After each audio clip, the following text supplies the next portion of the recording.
soka Benjamin Mkapa, Simba wameumaliza mwendo. Kocha Nash, tumeitizama Simba ambayo imeshinda kwa goli moja bila dhidi ya Stade Malien. Tuanzie hapo kwanza kwenye goli moja. Simba wamefanya vizuri na walikuwa wanatafuta confidence ya kwenda kwenye ligi ya NBC.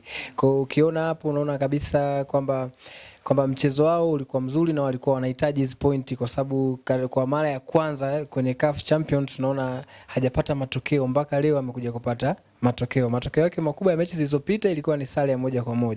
Kwa unaona leo aliingia kwa sababu ya direct kuja kutafuta pointi, angalau afikishe pointi 5, kwa sababu tunajua Simba ni mkubwa, na hata ukiangalia ranking walivyokuwa wamemwarange alikuwa anaanza Simba, anaanza Esperance, anakuja Simba, zena anakuja Petro, anamalizia huyu aliyeongoza ligi. Kwa unaona kabisa kwake ilikuwa ni flop kubwa sana kwake. Kwa kupata hizi pointi 5 zinamrudishia hali ya kwenda kucheza mechi za ligi kuu NBC. Nani ambaye apewe pongezi kwa walao hichi ambacho Simba amekipata, kwa sababu alianza nyumbani akafungwa na alivyoenda away pia akafungwa, hapa katikati akapata sare na leo amepata ushindi? Cha kwanza naweza nikasema ni kwenye benchi la ufundi ya sasa kwa watu waliofanya hizi sajili mpya, kwa sababu ukiangalia hizi sajili mpya zote 4 zimekuja kufanya kazi. Tangu zimekuja Simba ampata matokeo ya 2-2, ampata matokeo ya 1-1, amekuja leo ampata matokeo ya ushindi ya goli moja. Kwa hiyo alifanya usajili, maana yake aliangalia sehemu na alifanya kazi kubwa. Kwa hiyo ukiangalia hata wachezaji, muangalie Aula, muangalie huyu Libasege, muangalie pia Chama, Luemba na Chama pia waangalie. Kwa hiyo unaona kabisa ni watu ambao wamekuja kufanya kazi kubwa sana.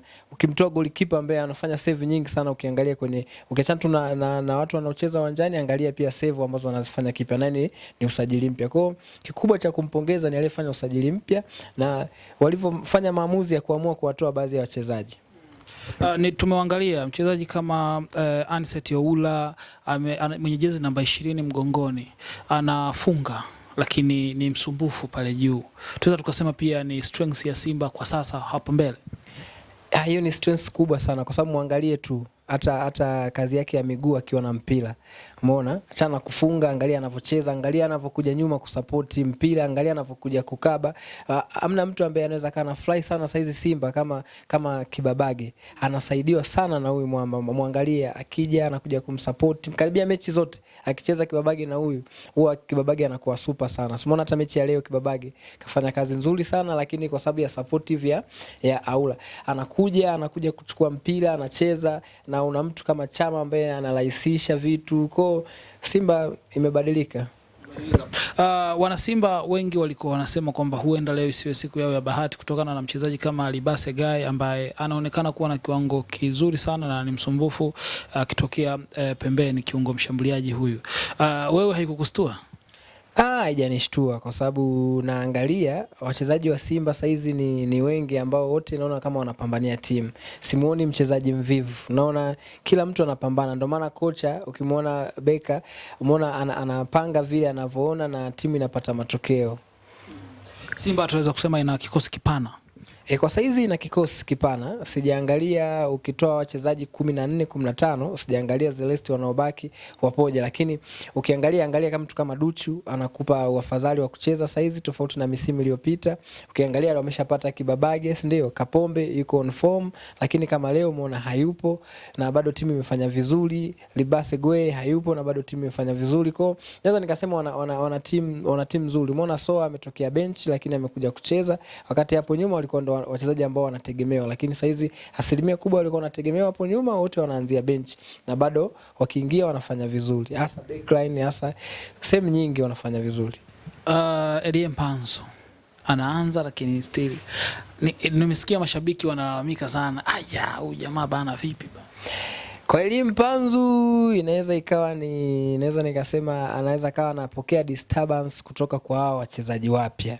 Huenda kichwani mwake anataka kuapprove watu kama yeye ni bora zaidi ya wachezaji wapya. Sasa vile anataka kuapprove, maana yake anafanya vitu vingi tofauti na yeye alivyo. Mara nyingi sana angalia hata mpira anaopoteza ni kwa sababu anataka afanye extra. Yaani mpira ameshafanya kitu kizuri cha kwanza, lakini anataka afanye cha pili, cha tatu. Wanamkaba anapoteza mpira, au atakuja tu wataziba nafasi pasi, atarudi back, atafanya pasi ambayo sio hatarishi kwa timu pinzani. Kwa hiyo naona effect kubwa ya Mpanzu ni kwa sababu ya maingizo mapya, na maingizo mapya mengi yamekuja ni sehemu ambayo anacheza yeye. Kwa hiyo hilo limekuwa tatizo sana kubwa. Naona kama kisaikolojia haiko fit kutokana na ubora wa wachezaji walioongezwa kwa sasa. Tunaweza tukasema Simba imeanguka. Simba imeanguka pakubwa sana. Kuwa wa mwisho kwenye grupu ni kuanguka kwa Simba, kwa sababu angalia, kuna msimu aliongoza mbele ya Al Ahly na alikuwa wa kwanza kwenye grupu. Umeona kuna misimu mingi anakuwa wa pili. Karibia misimu yote. Huu ni msimu wa karibia mara 7 mfululizo anafika robo. Si ndio? Lakini sasa hizi kawa wa mwisho. Sio tu kwa kawa wa mwisho. Sawa, anapokea hicho kiasi cha pesa ambacho ni kikubwa zaidi ya inakaribia bilioni 2, lakini ni anguko kubwa sana kwa timu. Na hata point ninachofikiria effect kubwa ni kuja kupitwa kwenye zile nafasi zake. Kutoka hiyo nafasi aliyokuepo anaweza kashushwa na timu za nyuma, kama zitafanikiwa zitafuzwa hatua inayofuata.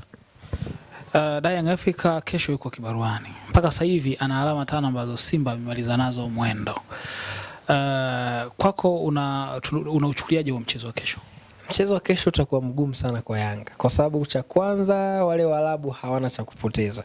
Kwa hiyo sidhani kama watakuja kulala au watakuja kufanya chochote. Watakuja kucheza mpira kwa sababu wenyewe wanaamini, na sio tu kuamini, ni wamesha toka, hawezi kwenda sehemu yoyote. Kwa hiyo huko wanakuja kucheza tu mpira.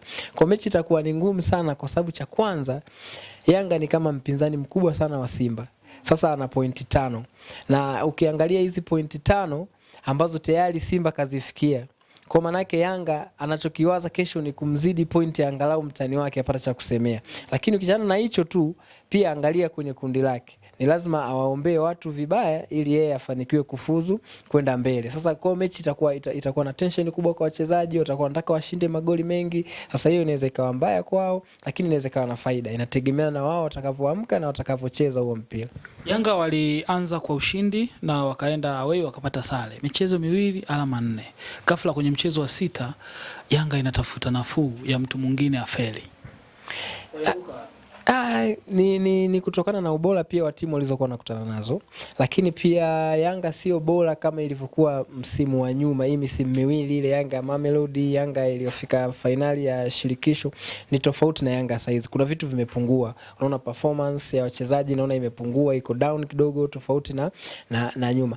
Kwa ni anguko kwao, ingawa sio sana, lakini kwenye upande wa CAF Champion kwao nani kubwa ni kufuzu makundi, na makundi walishafuzu, lakini kufuata hatua inayofuata ndio kwao inakuwa shida. Kwa hiyo maana yake msimu huu walikuwa wanategemea waende pakubwa zaidi. Sasa bado kundi linakuwa gumu kwa sababu bado hawafikii yale malengo.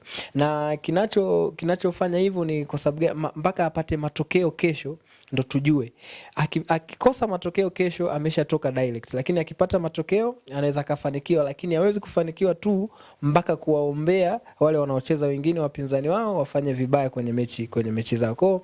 Kwa Yanga naona kabisa ni bado hajataka kuprove kufikia ile hali ambayo alikuwa mtani yao ya misimu iliyopita ya kuwa bingwa. Na naona kama walijisahau kutokana na zile point walizozipata mwanzoni. Walilizika na waliamini wanaenda kufuzu. Sasa hiyo ilikuwa ni mbaya sana kwao, kwa sababu hata michezo ilikuwa inafuata walikuwa wanaamini tuna michezo miwili nyumbani ambao tutapata pointi 6.